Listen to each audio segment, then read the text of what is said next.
Los hogares están siendo atacados y no nos damos cuenta. Muchos de nosotros pensamos que todo está bien, hermano.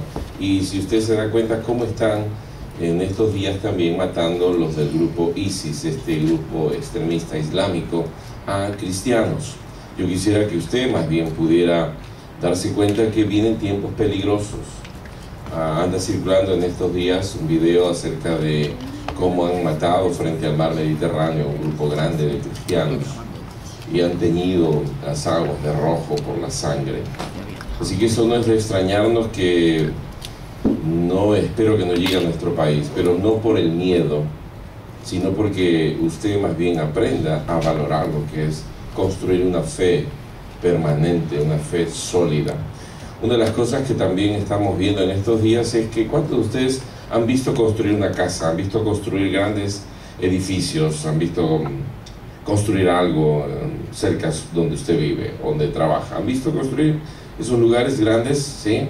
¿Qué hacen? Lo primero que hacen, ¿qué es? Cuando van a construir algo grande, cuando es algo grande, no chiquito. ¿Cómo? ¿Qué es eso? Oh, ya, los planos. Exacto, primero está el diseño, los planos, ingenieros, para estudiar qué materiales van a usar, de qué tamaño va a ser, cómo va a ser la forma. Ahí después entran también los arquitectos para, según el diseño, elaborar toda la estructura donde van los ingenieros civiles, ¿no? Entonces uno tiene que darse cuenta. Después inmediatamente, ¿qué es lo que hacen? Los cimientos. ¿Solo así los cimientos? La obra negra que uno estudia la tierra. Estudian la tierra, hasta dónde van a acabar. Exacto, mueven la tierra hasta encontrar una sólida superficie donde puedan construir. Si no hay piedra, por lo menos excavan o traen grava y entonces hacen sedimentos duros. Es una tierra que al compactarse se vuelve muy sólida y sobre eso recién edifican. Estaba mirando que los aztecas, ¿cuántos mexicanos hay acá? ¿Sí? ¿Seguro? ¿Seguro? No hay, creo. Bueno, los aztecas dicen que eran una tribu muy guerrera y que tenían el privilegio de la invención de algo. Ellos hicieron sobre la ciudad, que es ahora la Ciudad de México. Vio que yo no sabía por qué cuando se cantaban Guadalajara es un llano, México es una laguna. ¿Se acuerda de esa ranchera?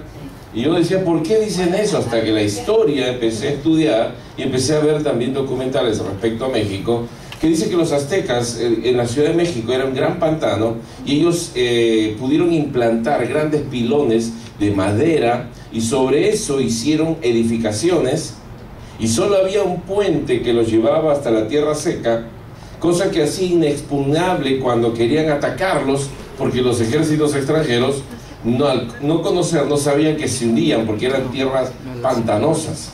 Así que imagínense la sabiduría de ellos para construir aún en situaciones de gran pantano.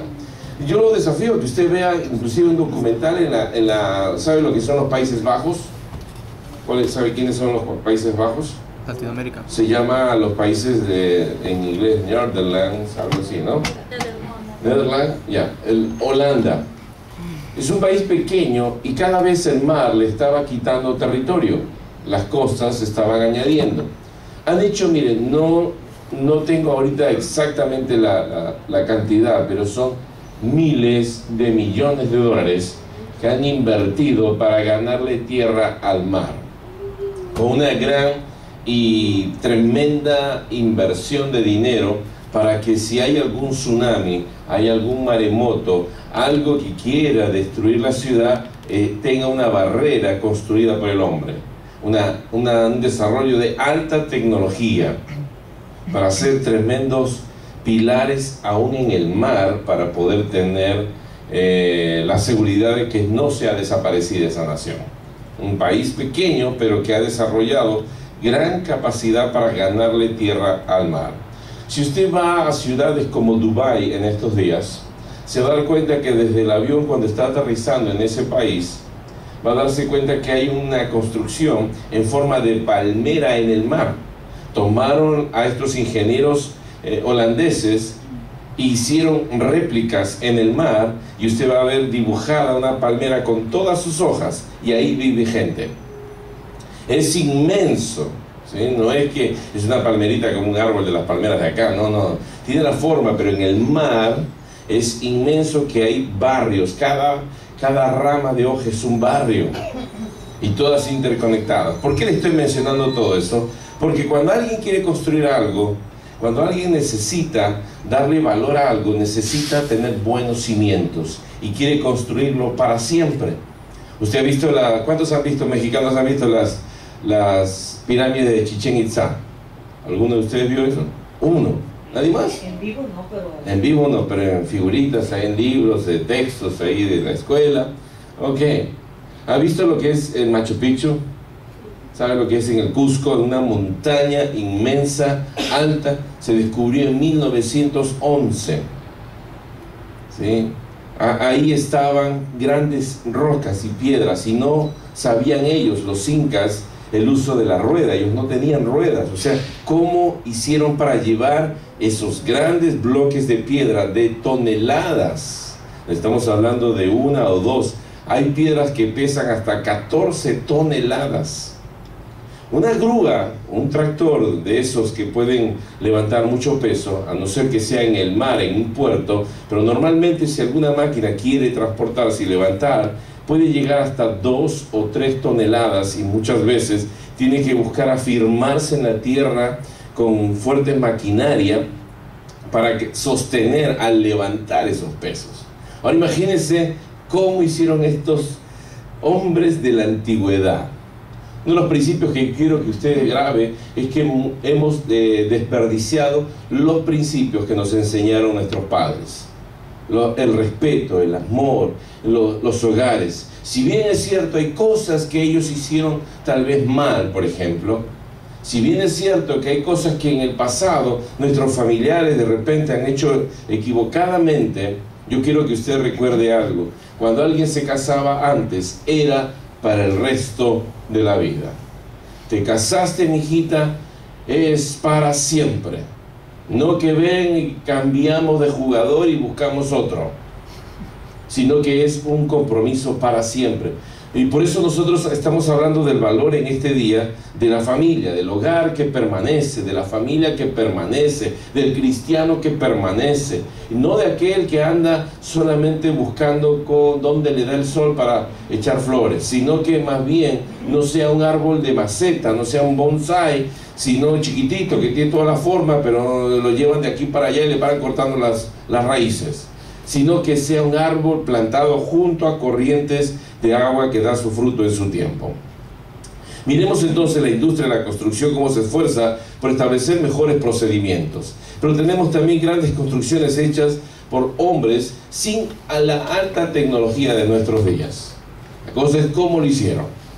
Volviendo a nuestros días, entonces necesitamos formar hogares que permanezcan. Ahora, ¿cuántos están de acuerdo con lo que yo les voy a decir en este momento?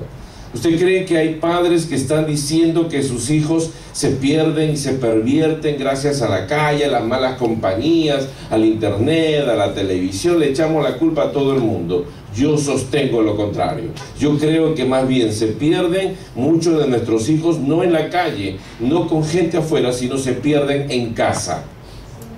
Y ahora voy a explicar un poquito por qué digo esto, porque la Biblia dice en el libro de Proverbios que cuando hay padres que consienten a sus hijos, a la larga terminarán avergonzándolos. Y si usted no cree en lo que yo le digo, está bien. Pero si usted duda de lo que dice la Biblia, busque en el libro de Proverbios. Siga consintiendo a sus hijos, sus malcriadeces, siga tapándolos, porque hay padres que tapan y asolapan, a veces hasta delante del padre, las madres solapan a sus hijos. Hay padres a su vez que son cómplices y engañan a las madres. Y esa situación a la larga terminará avergonzándonos. ¿Por qué? Porque no aprendieron a vivir bajo los principios de Dios. ¿Están hasta aquí conmigo? Mateo capítulo 7, el verso 24 al 29, vamos a leerlo. Alguien que me ayude a leerlo, por favor, en voz alta. Mateo 7, 24 al 29. Si lo tiene, se pone de pie y lo lee. ¿No hay ninguno? A ver. Al 29. Por tanto, todo el que me oye estas palabras y las pone en práctica es como un hombre prudente que construyó su casa sobre la roca. Cayeron las lluvias, crecieron los ríos y soplaron los vientos y azotaron aquella casa. Con todo, la casa no se derrumbó porque estaba cimentada sobre la roca. Pero todo el que me oye estas palabras y no las pone en práctica es como un hombre insensato que construyó su casa sobre la arena. Cayeron las lluvias, crecieron los ríos y soplaron los vientos y azotaron aquella casa y ésta se derrumbó y fue grande su ruina. Cuando Jesús terminó de decir estas cosas, las multitudes se asombraron de su enseñanza, porque les enseñaba como quien tenía autoridad y no como los maestros de la ley. ¿Qué significa enseñar con autoridad?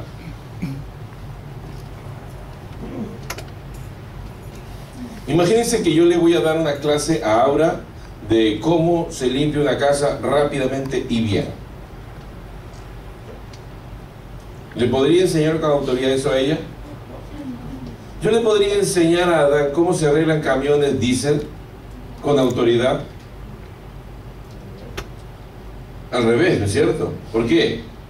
Porque él en la práctica diariamente, ellos en su trabajo diariamente hacen eso, ¿sí? Si yo quiero lavar un buen carro, ¿a quién le preguntaría? ¿A quién le pediría que me enseñe? ¿No es cierto? Pues ya, ahora ya agarró hasta lanchas del señor, ya hasta Bugattis, ya Porsche, ya lava él, ya, imagínense, ya subió de nivel, ya no lava Toyotita Corolita. Cuando le digo, ven, lava mi carro, ya no, ya le manda fotos ahí, Bugatti, ¿no? Ni los carros del suegro ya lava, ¿no? Ya no, ya.